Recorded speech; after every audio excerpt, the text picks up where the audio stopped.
আলহামদুলিল্লাহ আল্লাহ তাআলার দরবারে লাখ শুকরিয়া, যিনি অত্যন্ত দয়া মায়া করে ihsan করে ভালোবাসে দীর্ঘ 1 মাস সিয়াম সাধনা করার পর আনন্দের এই দিনে, খুশির এই দিনে শুকরিয়া স্বরূপ নামাজ আদায়ের থেকে আল্লাহ তাআলার ঘরে এসে দিনে কিছু কথাবার্তা আমাদেরকে আলোকপাত করার স্মরণ সুযোগ করে যিনি দান করেছেন, সে মহান আল্লাহ সুবহানাহু ওয়া তাআলার দরবারে কালিমাতু শুকর জ্ঞাপন করছি। আলহামদুলিল্লাহ আলহামদুলিল্লাহ। আজকের এই আনন্দের দিনে ভরা আজকের এই পুরস্কার বিতরণে অংশগ্রহণ করে সকল আল্লাহ পাকের প্রিয় বান্দা বান্দীগণ, যারা মালিকের ভয় রেখে দীর্ঘ 1 মাস সিয়াম সাধনার ভিতরে সময় কাটিয়েছে, আজকের এই পুরস্কার বিতরণে তালিকাভুক্ত হবেন ওই সকল বান্দা বান্দীগণ, ওই সকল ভাই বোনগণ, ওই সকল আম্মা জান, ওই সকল বাবা জান,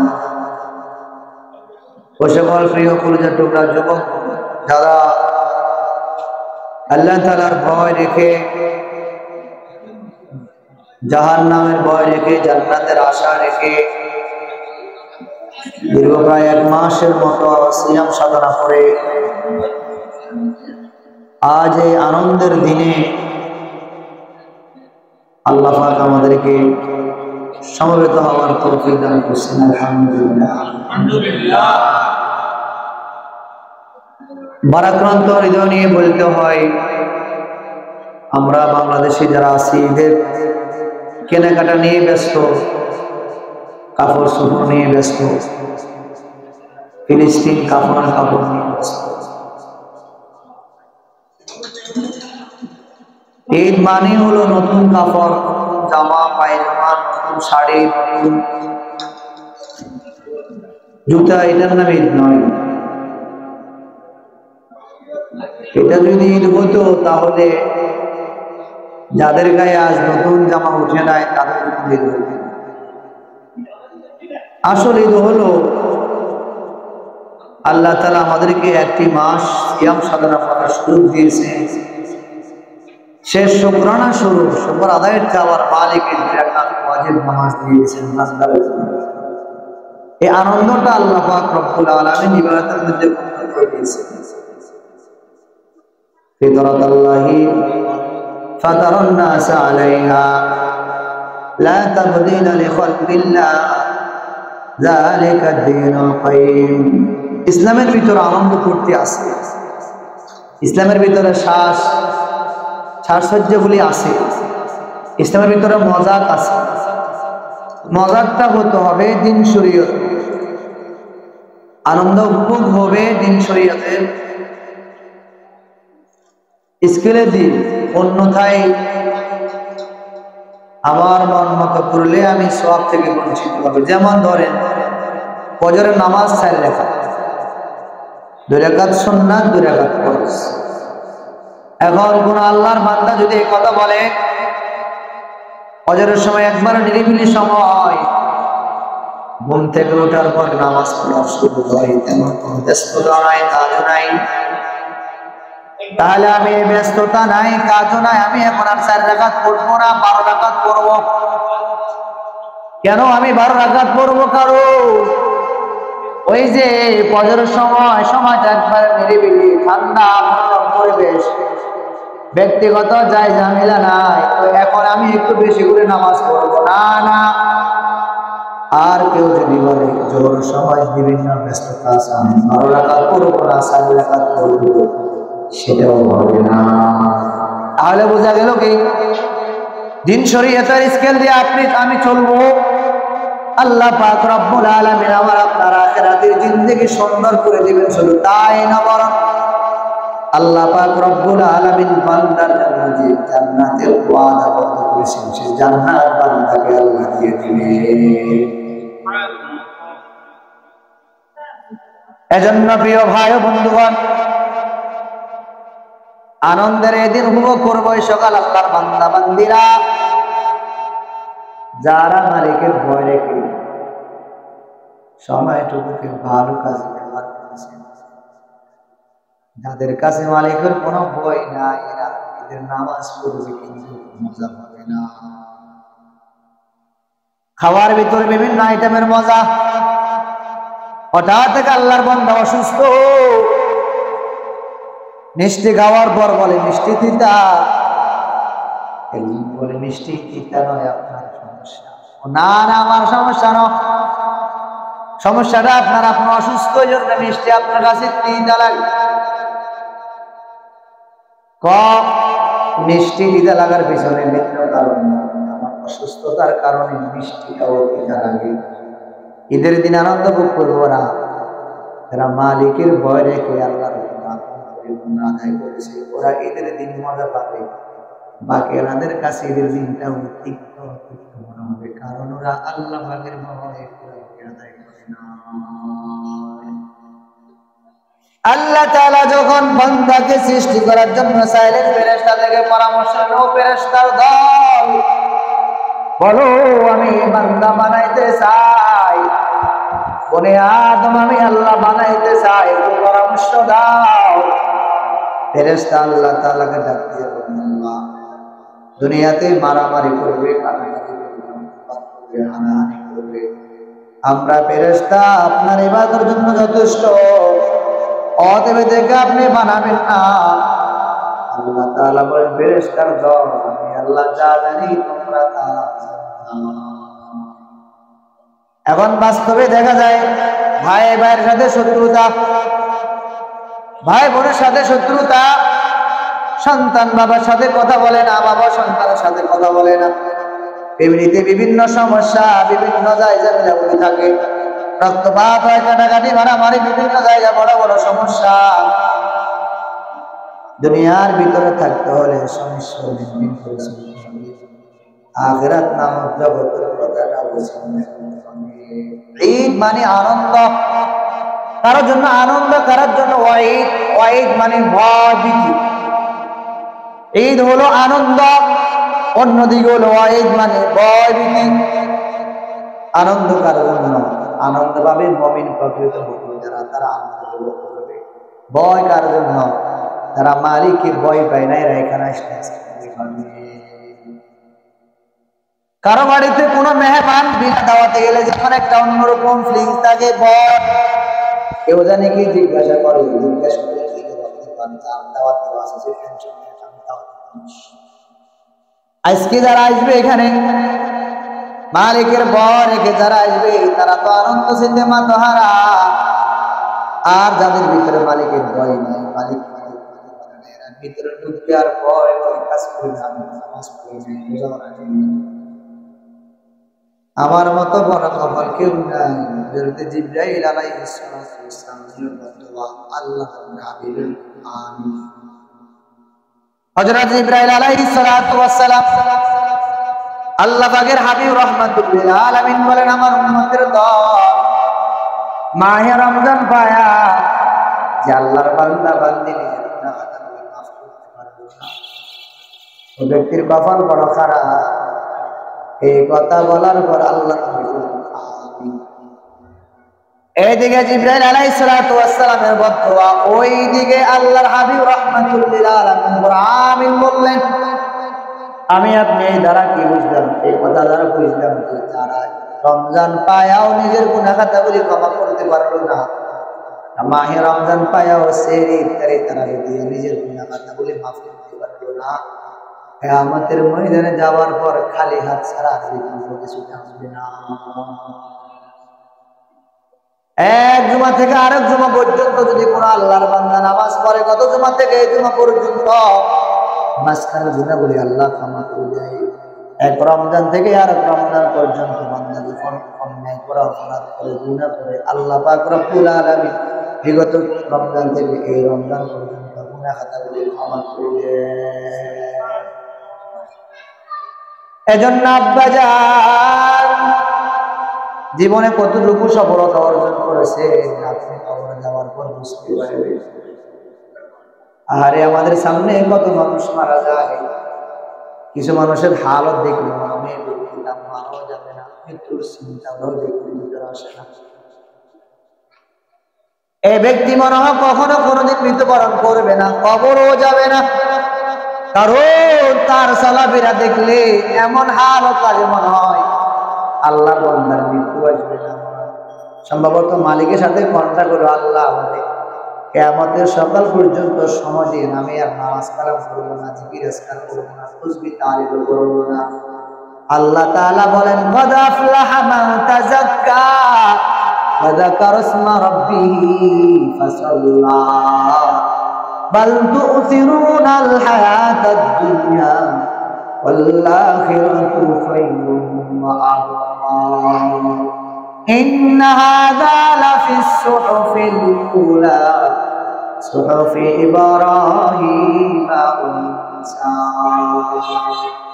সফলতা ওই ব্যক্তির জন্য যে ব্যক্তি এই সময়টুকু পায়া কদ আফলাহা মান তাযাক্কা, যে ব্যক্তি নিজের আত্মাকে পরিশুদ্ধ করলো, এই মাহে রমজান দিয়ে নিজের গুনাহ খাতাগুলি মাফ করলো, নিজেকে পাক পবিত্র করলো, ওই ব্যক্তির জন্য সফলতা। কদ আফলাহা মান তাযাক্কা ওয়া যাকারা ইসমা রাব্বিহি ফাসাল্লা। যে মালিক আমাকে জবান দিল, যে মালিক আমাকে সুন্দর করে বানাইলো, ওই মালিক কত সুন্দর করে একটা মুখ দিলেন। এখন তো যারা মানুষ কথা বলতে পারে না, ইশারা ইঙ্গিতে কথা বলে, আর আমাদের যাদের মুখ আছে, মুখ থাকা সত্ত্বেও আমরা দুনিয়ার কথাবার্তা বলি, কিন্তু আল্লাহর কথা বলি। আল্লাহ তাআলা যদি বলে বান্দা বল, দুনিয়া দিয়ে তো সব রকমের কথাবার্তা সবার সাথে লেনদেন করা হয়, আমি আল্লাহ যে তোকে বানাইলাম, আমি আল্লাহর কথা তোর জবান থেকে বাহির হয় না। হয়তো আমি আল্লাহ আবার তোর জবান যদি বন্ধ করে দিই, বান্দা বল, পৃথিবীর এমন কোন ডাক্তার, এমন কোন কবিরাজ আছে যে তোর আবার জবানটা খুলতে পারবে? এজন্য এই জবান যখন মালিক বলে হাতে করো হাতের কাজ, পায়ে করো পায়ের কাজ, জবানে শুধু বলো হে মুমিন আল্লাহ তাআলার জাতি নাম লা ইলাহা ইল্লাল্লাহ, লা ইলাহা ইল্লাল্লাহ, লা ইলাহা ইল্লাল্লাহ, লা ইলাহা আসমান জমিন গায়রুল্লাহ, পাহাড় পর্বত গায়রুল্লাহ, জিন ফেরেশতা গায়রুল্লাহ, দুর্গা দুর্গী গায়রুল্লাহ, সিজদা করব না গায়রুল্লাহ, সিজদা করব এক আল্লাহ, লা ইলাহা ইল্লাল্লাহ। ভালো লাগে? কথা বলেন, ভালো লাগে? তোরা বলেন না ভালো লাগে? ভালো একটা আওয়াজ দিয়ে পড়েন না, লা ইলাহা ইল্লাল্লাহ, লা ইলাহা ইল্লাল্লাহ, লা ইলাহা। রিকশা চলে না ড্রাইভার ছাড়া, চলেনি? আরো জোরে বলেন, রিকশা চলে না ড্রাইভার ছাড়া, নৌকা চলে না মাঝি ছাড়া, জাকের চলে না জিকির ছাড়া, লা ইলাহা লা ইলাহা ইল্লাল্লাহ, লা ইলাহা লা ইলাহা। এই কালিমা পড়বে যারা, কাজে লাগিবে মরণ বেলা, এই কালিমার রৌশনীতে কবর হবে উজালা, লা ইলাহা ইল্লাল্লাহ, লা ইলাহা ইল্লাল্লাহ, লা ইলাহা লা ইলাহা উঠিতে বসিতে ইল্লাল্লাহ, চলতে ফিরতে ইল্লাল্লাহ, খালে বিলে ইল্লাল্লাহ, শয়নে স্বপনে ইল্লাল্লাহ, হর হর দমে ইল্লাল্লাহ। সবাই লা ইলাহা ইল্লাল্লাহ, লা ইলাহা, লা ইলাহা ইল্লাল্লাহ, লা ইলাহা, লা ইলাহা ইল্লাল্লাহ, লা ইলাহা, লা ইলাহা। যারা প্রকৃত মুমিন জিকির করলো মজা, যারা মুমিন নয় নামকে দাবি করে আমি মুসলমান জিকির করলো মজা নাই, ঠিক না? যারা প্রকৃত মুমিন ইমানদার আল্লাহর গোলাম, ওরা যখন আল্লাহর নাম নেয় চিন্তা করে নামের ভিতরে বড় মজা, কারণ এই নাম দিয়ে আমি কিয়ামতের ময়দানে পার হওয়ার একটা ব্যবস্থা আমার থাকবে। যারা ইমানদার আল্লাহর গোলাম, ওরা জিকির আজকারের ভিতরে মজা, তাসবিহ তাহলিলের ভিতরে মজা, আল্লাহকে ডাকলেও মজা, তারাবির ভিতরে মজা, ইফতারের ভিতরে মজা, শুধু তাই নয় ঈদের নামাজের ভিতরে ওদের বড় মজা। আর এই মজা পাবে আল্লাহর ওই সকল বান্দা বান্দীগণ যারা চিন্তা ভাবনা করে দেখলো দুনিয়ার জিন্দেগি ক্ষণস্থায়ী, আখিরাতের জিন্দেগি চিরস্থায়ী। আখিরাতের জিন্দেগি চিরস্থায়ীর জন্য আগে যে কিছু করতে হবে, কিনিয়া মালিকের দরবারে উপস্থিত হবে। আল্লাহ তাআলা যদি ডাক দিয়ে বলে বান্দা বল 70 বছর সময় দিলাম আমার সামনে কি নিয়ে আসলা, এ বান্দা বলো 80 বছর আমি হায়াত দান করলাম আমার সামনে কি নিয়ে আসলা। টাকাওয়ালা টাকা নিয়ে গর্ব করে, বিল্ডিংওয়ালা বিল্ডিং নিয়ে আনন্দ মাতহারা। কবরে চলবে না, বিল্ডিং কবরে চলবে না, টাইস মারাও চলবে না, ইমামতি কবরে চলবে না, বক্তাগিরিও কবরে চলবে না। দুনিয়ার টাকাওয়ালারা টাকা কবরে চলবে না। যেমন কেউ যদি বাংলাদেশে যায়, মানে বাংলাদেশের টাকা এই দেশে চলে না, অন্য জায়গায় ট্রান্সফার করতে হয়। আবার কেউ যদি বাংলাদেশের টাকা ওমান আমাদের এই খাদান ওই দেশে চলে না, আরেক জায়গায় টাকা ব্যতিক্রম করে নিতে হয়, করে নিতে হয়। এরে বাবা যান, ওই কবরে টাকার কোনো কাজ নাই। তবে হ্যাঁ, টাকা দিয়ে দুনিয়াতে জান্নাত কামাই করা যাবে, তবে কবরে যায় আর টাকা দিয়ে জান্নাত কামাই করা যাবে না। যেমন আপনি ধরেন আপনার কাছে আল্লাহ পাক রব্বুল আলামিন টাকা দিল, আপনি টাকা দিয়ে গরিবের পিছনে সাহায্য সহযোগিতা করলেন, অথবা আপনি মসজিদ মাদ্রাসা করলেন, অথবা আপনি কোন গরিব বসবাস করতে আপনি কিছু কিনে দিলেন। এই টাকা দিয়ে আপনি ভালো ভালো কাজ করতে পারবেন, এই টাকা দিয়ে আপনি জান্নাতে কামাই করতে পারবেন। আবার তার বিপরীত আপনি টাকা দিয়ে জাহান্নামে কামাই করতে পারবেন। আপনি যদি বলেন আমার টাকা আছে, আমি একটা ডিশ এখানে লাগাই দিলাম, মানুষ দেখবে আর আনন্দ মুখ করবে, আমি একটা খেলার জন্য একটা মাঠ তৈরি করলাম, অথবা আমি ফজর নামাজ না পড়িয়া ওই যে খেলা দেখার জন্য আমি গেলাম। টাকা দিয়ে জান্নাত কামাই করা যায়, আবার টাকা দিয়ে জাহান্নাম কামাই করা যায়। আল্লাহর হাবিব রাহমাতুল্লিল আলামিন বলেন হুমা জান্নাতুকা ওয়া নারুক।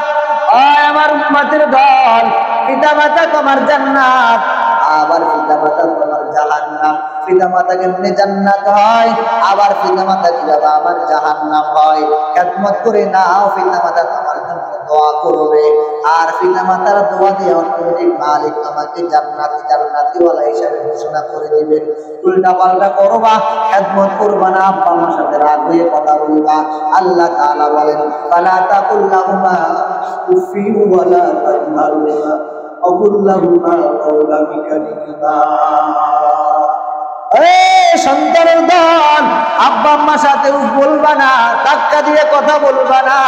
যদি পারো ফালা তাকুল লাহুমা উফিন ওয়ালা তানহারহুমা, খুব বলবা না, ধাক্কাও দিবে না, কাওলান কারীমা, সুন্দর ভাষায় কথা বলবা। কেন সুন্দর ভাষায় কথা বলবা? কারণ এই মা তোমাকে 10 মাস 10 দিন গর্ভে ধারণ করেছে, এই মা তোমাকে 2.5 বছর দুধ পান করাইছে। এজন্য মায়ের সাথে খারাপ আচরণ করা যাবে না, ধাক্কা দিয়ে কথা বলা যাবে না। এই আব্বা জান, যাদের মা দুনিয়াতে বেঁচে আছে, মাকে জড়াইয়া করিয়া দোয়া নিবা। তাদের মা বাবা দুনিয়া থেকে বিদায় নিয়ে চলে গেল, আব্বা আম্মার জন্য চোখের পানি ফেলে ফেলে কান্নাকাটি করবা।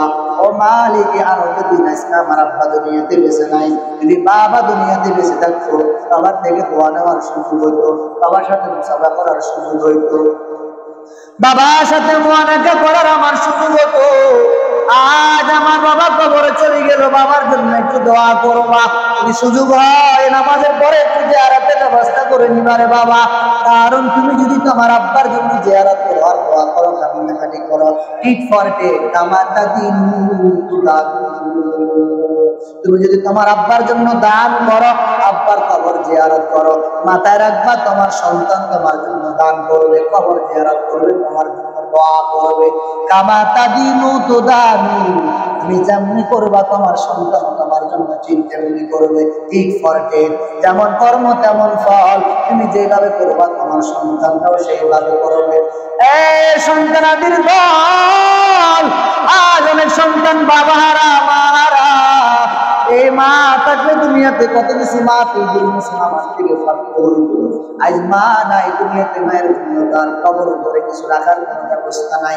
মাদ্রাসায় আমি দান করবো, মসজিদে আমি দান করবো, আব্বা আমার জন্য আমি টাইলস দিয়ে দিলাম, আব্বা আমার এই সাইডে সব নিয়ে আমি দুই ভ্যাকসিনের ব্যবস্থা করে দিলাম, এক মশলা টাইলসের ব্যবস্থা করে দিলাম। আব্বা আম্মা কবর চলে গেল, মা বাবার টাকার উপরে মা বাবার জায়গা জমি করে বসবাস করে মা বাবা দুনিয়াতে বেঁচে নাই, ওই আব্বা আম্মার জন্য আমি কিছু দান করলাম, আব্বা আম্মা কবরে থেকে থেকে শান্তি পাবে, আর আমি সন্তান হিসেবে যেটুকু কর্তব্য আমিও পালন করলাম। মালিকের দফতর মধ্যে সিরিয়াল যে আমি একজন সুসন্তান হিসেবে আমার নামটাও তালিকার মধ্যে আসলো।